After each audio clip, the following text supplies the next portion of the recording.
And the South African government continues to fight the legacy of apartheid in areas that don't have access to drinking water. Hello and welcome to Telesur English. I am Estefania Bravo. This is from the South.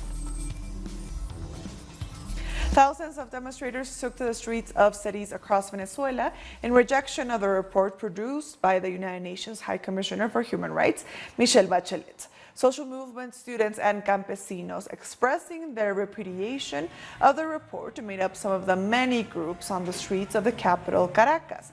The report has been strongly condemned by the Venezuelan government for being partisan and ignoring many key aspects to the situation in Venezuela, including the effects of U.S. sanctions on the country and the Bolivarian government's many social programs.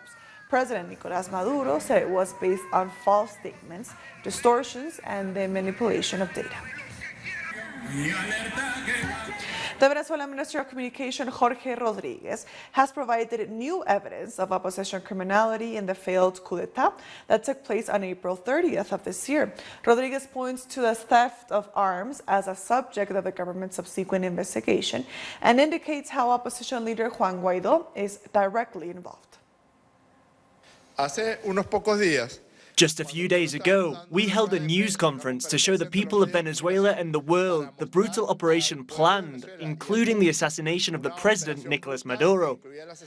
The first combatant, Celia Flores, the president of the National Constituent Assembly, Diosdado Cabello, and of 95% of the generals loyal to the Constitution and the Republic. That day, Mr. Juan Guaidó held a pantomime on a motorway in Caracas to try and deflect attention away from the grave events taking place. During this pantomime, we found that one of Juan Guaidó's security guards carried a weapon of war that is very similar to those stolen April 30th from the National Guard. No puede ser. It can't be the case that while we are engaged in permanent dialogue hoping to sustain a peaceful process of coexistence in Venezuela, it turns out that Juan Guaidó's close circle is in possession of arms that belong to the Bolivarian Republic of Venezuela. The arms are for protecting the people, not attacking them. This is a message to the Venezuelan opposition participating in the dialogue facilitated by the government of Norway. Either we play fair or we play fair. There can't be different agendas. It can't be that later the opposition says, we didn't know. No, we're talking about Juan Guaidó's close circle. Speaking at the United Nations on Friday, Venezuela's ambassador to the UN, Samuel Moncada, said that a meeting held by the Organization of American States on Venezuela, headed by Secretary General Luis Almagro, only seeks to sabotage the ongoing dialogue process carried out in Barbados between the government and the opposition. But the whole thing was a charade, it was a farce, because the only purpose of that press conference is to undermine, to preclude, to prevent, to sabotage the dialogue process that is ongoing right now in Barbados. There is a dialogue process that began in Norway, as you know, about 2 months ago, and this very same week, last Monday, Tuesday, and Wednesday, the parties met in Barbados, different political factions, and they are talking there, and they decided to carry on with this process. It's a peaceful dialogue in order to arrive at one governance agreement and a mutual understanding on how can we, within the Constitution, arrive at a solution, peaceful solution, a constitutional and political solution. Ambassador Moncada also said that Venezuela is on a whole at peace, in contrast with its next-door neighbor, Colombia, which is seemingly returning to a state of conflict. And I can tell you, my country is right now at peace. There are no armed groups. There are no armed conflicts. There are no riots on the streets. I mean, the situation, the economic situation is difficult, but there is no war. But look at our neighbors. We have a neighbor on our western side, which is regaining the war path that they have kept for more than 70 years. The delegation sent by the United Nations Security Council to investigate the peace process in Colombia has arrived at a reincorporation center for former FARC combatants in the Cauca department. Peace agreements between the then Colombian government of Juan Manuel Santos and the FARC were signed in 2016 after negotiations in Norway and Cuba. However, the current president, Iván Duque, has sought to undermine the peace deal with up to 31% of the agreement yet to be implemented. At least 144 former FARC combatants have been murdered since the accords were signed, with the FARC Senator Carlos Alberto Lozada denouncing an extermination plan earlier this week. The Security Council is set to deliver its report later in July. The United Nations Human Rights Council has adopted a Chinese resolution entitled "The Contribution of Development to the Enjoyment of All Human Rights." The resolution reaffirms commitment to universal fundamental freedoms while highlighting how the inequality of global development negatively affects human rights, especially in the global south. It further endorses multilateral solutions support development and was praised by the representatives of Cuba, India, and South Africa, amongst others. The Chinese charge d'affaires at the UN's Geneva headquarters said that development has created the conditions for the realization of all human rights, and only better development can promote better human rights. At present, global development is still unbalanced, uncoordinated, and inadequate, and poverty and hunger are yet to be eradicated, which have a negative impact on the full enjoyment of human rights by all countries, especially those in developing countries. Achieving common development and working together to promote human rights are the common aspirations of all countries. China calls on all parties to work with China to support multilateralism, demonstrate the spirit of cooperation, and translate the commitment to supporting development and promoting human rights into practical action. The Chinese Foreign Minister Wang Yi has called on the United States to stop intervening in its internal affairs. Wang made the statement while on a visit to Budapest to improve bilateral ties with Hungary. It comes after the U.S. approved a massive arms sale to Taiwan, considered part of China. We urge the U.S. side to fully recognize the seriousness of Taiwan-related issues, honor its commitment to the One China principle and the three China-U.S. joint communiques with concrete action, and correctly handle Taiwan-related issues in accordance with the important consensus reached by the heads of state of the two countries on advancing bilateral ties based on coordination, stability, and cooperation. We urge the United States not to send wrong signals to Taiwan independent separatist forces or make any more wrong moves, and not even to play with fire on Taiwan-related issues. Coming up after the break, Trinidad and Tobago's government investigate the unjustifiable expenses of the previous administration. Stay with us.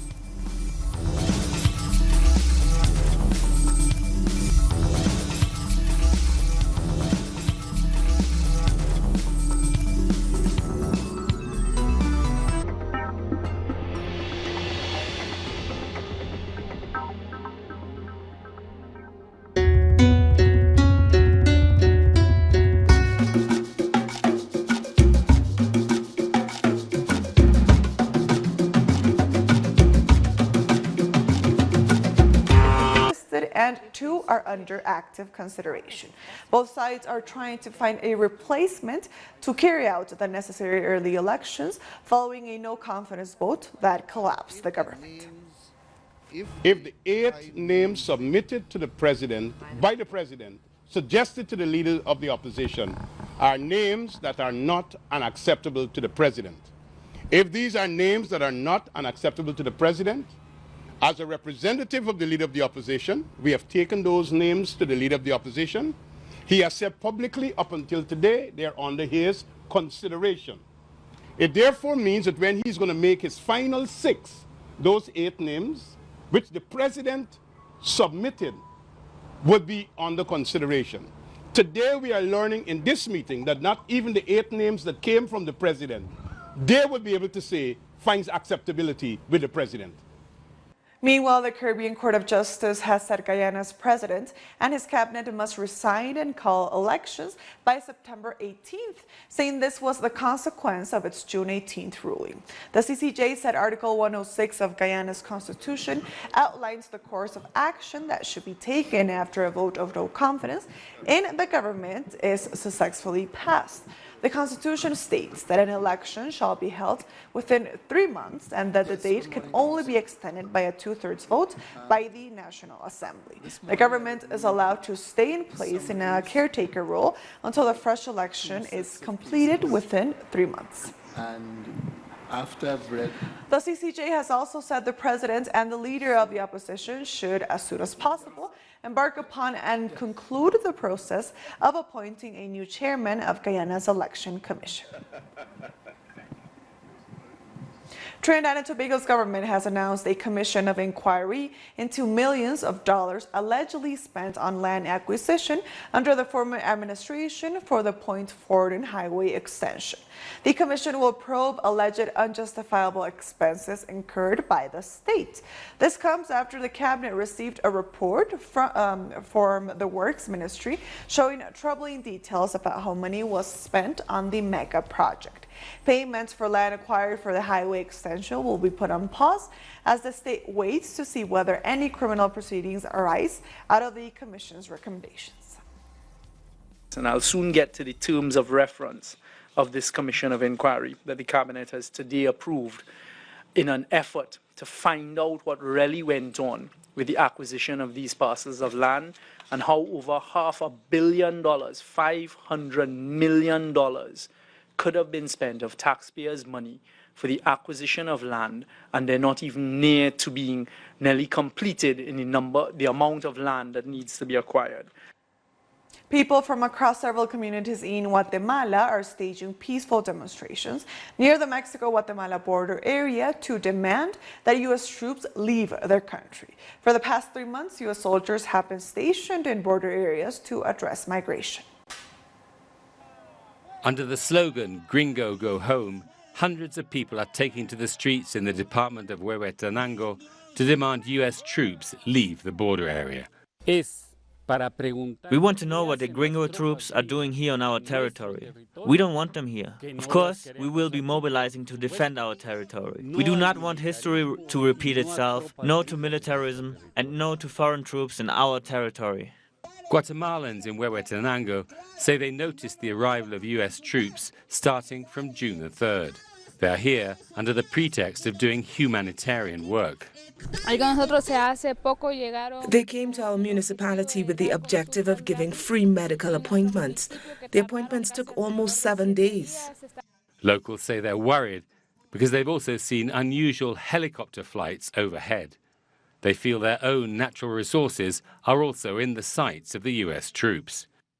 Helicopters are overflying daily, in the morning, in the afternoon, and midday. So what are they looking for? Are they actually here to provide humanitarian aid? They reject the presence of U.S. troops because they say this has a long imperialist background, as is evident in history. It's a strategy. In 1953, the CIA, just as we are seeing now, they started to manipulate people. But a day came where people felt the bombs, when they felt the coup d'etat. The representative of the governor of Huehuetenango told the people that the U.S. troops will be leaving the country by the end of July.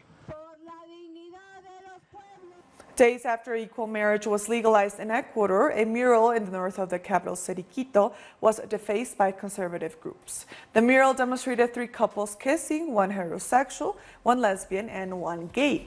Each one was painted with the colors of the LGBTQ+ flag.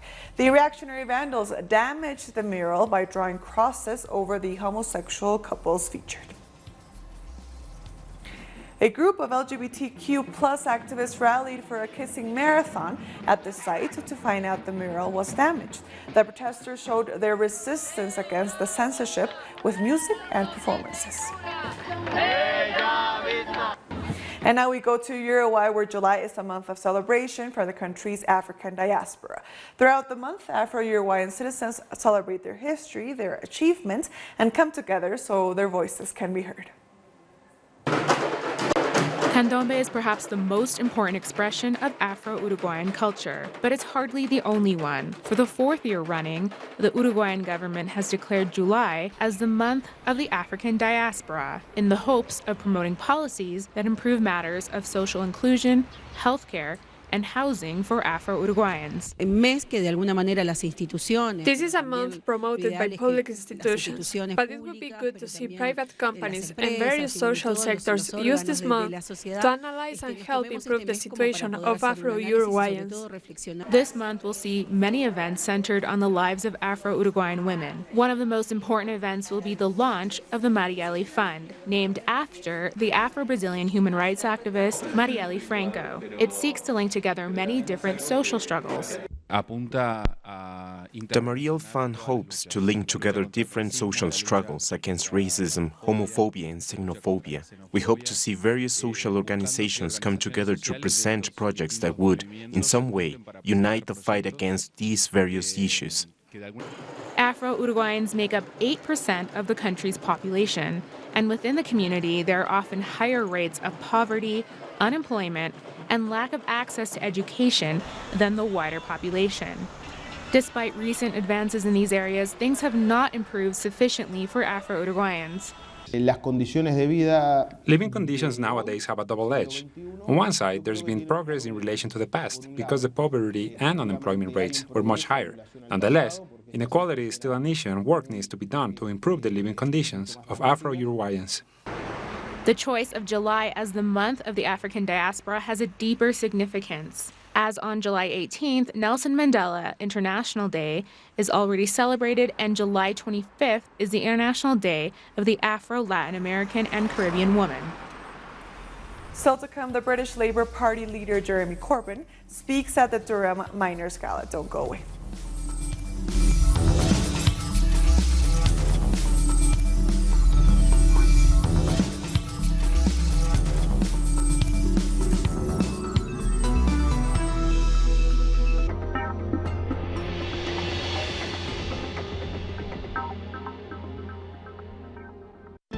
From here to beyond the South.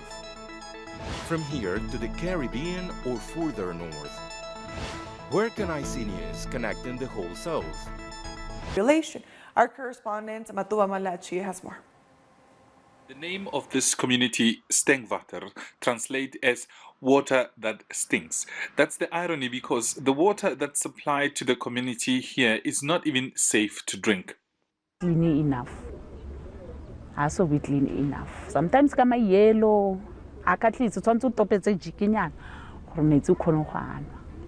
This area was established 20 years ago, part of Nelson Mandela's Reconstructive Development Program, or RDP. But Stengvater only got running water earlier this year before the general elections. But not everyone is enjoying the water. We are in the middle of a 15-kilometer water leak. And it's a lot for this community, because the water here is supposed to be servicing their homes, but instead it's leaking onto the streets, creating a health hazard. It remains to be seen if officials who have heard the complaints of this community will do anything about it, because this community hasn't had water for over 19 years. And this is the first time they've tried to have water, but it's not working for them.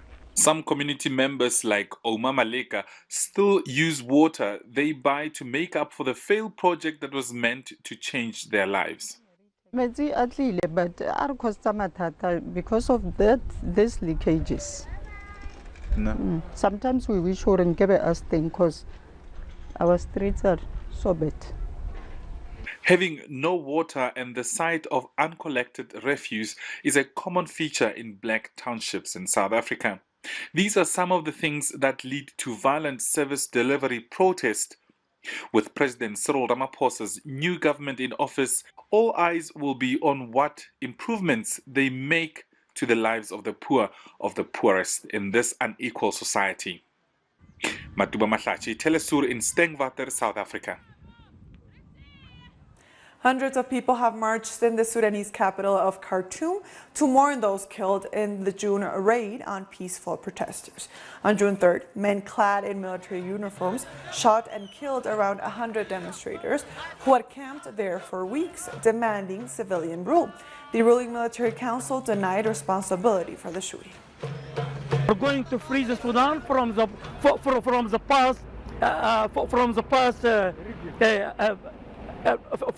past government.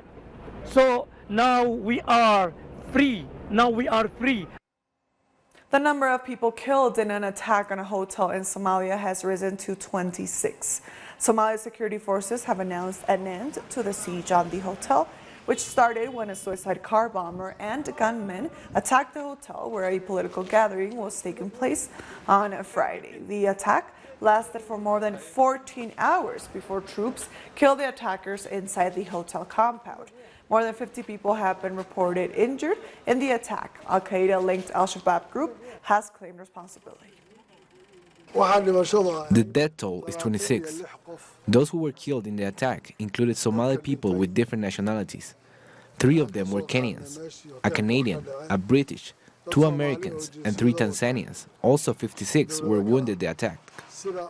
West African leaders have gathered in Ivory Coast to plan a new single shared currency. Attending countries at the West African Economic and Monetary Union Summit, taking place in Abidjan, have agreed to start rolling out a single currency in the region as early as 2020. The move is meant to strengthen regional ties and boost trade and would mean former French colonies within the group will have to give up the use of CFA franc currency. The conference welcomes the progress made in the implementation of the ECOWAS single currency, which has made it possible to use the term ECO as the name of the said common currency.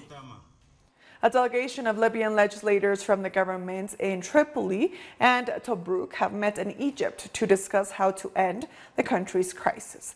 The first round of talks are set to continue until Monday with the objective of stabilizing the situation in the North African country.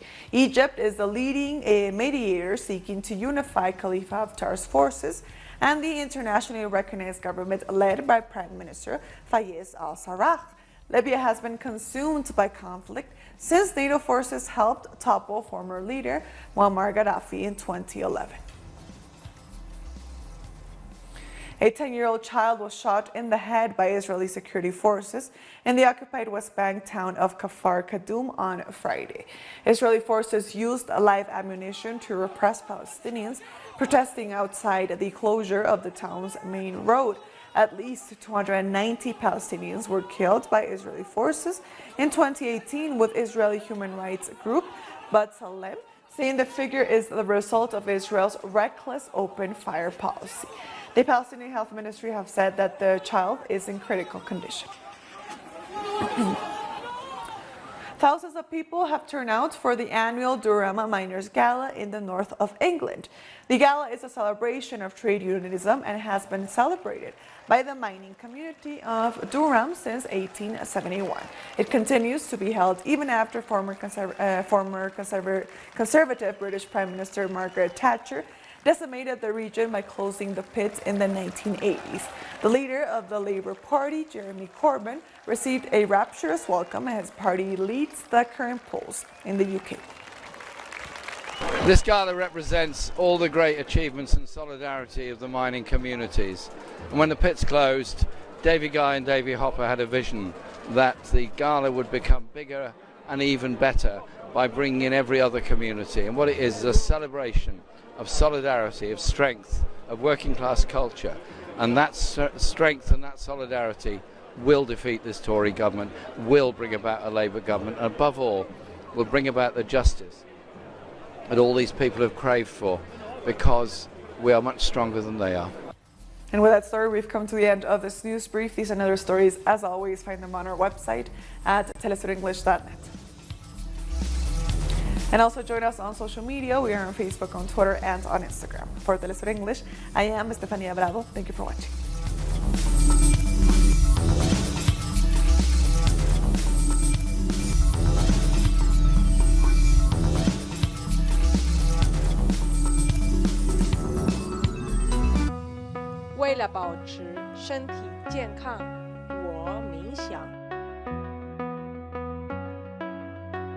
Para mantenerme saludable, yo corro. To keep myself healthy, I study.